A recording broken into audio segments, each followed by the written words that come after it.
મારું નામ છે શેખ સબીના અને હું ઘરમાં સૌથી મોટી છું અને મારા ઘરમાં કોઈ એવી રીતે મારા પપ્પા બી ઓટો ચલાવતા હતા પણ એમને બીમારના કારણે એ હવે ચલાવી નથી શકતા.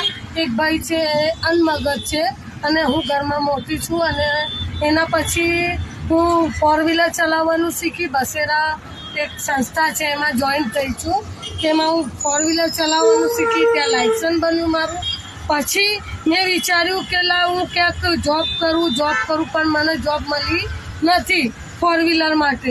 પછી મેં ટ્રાય કર્યું કે રિક્ષા ચલાવું જે મારા પપ્પાએ મને શીખવાડી હતી. હવે હું એ રિક્ષા ચલાવું છું 1.5 વર્ષથી અને મારા ઘરનું જે છે ભરણ પોષણ એ મારી પગભરે હું પૂરું કરું છું. અને બીજું હું આ બી કહેવા માગું છું કે હું આટલા વર્ષો 13 વર્ષથી નાની હતી ત્યારની રિક્ષા પપ્પા જોડે શીખી હતી પણ હું ચલાવી નથી શકતી. જ્યારે હું બસેરા સંસ્થામાં જોડાઈ એના પછી મને સમાજ જે રોકટોક કરે છે બહેનોને કે આ ના કરવું જોઈએ, એ ના કરવું જોઈએ, એનાથી મને બહાર આ સંસ્થાએ કાઢી છે. એને હું બહુ આભાર માનું છું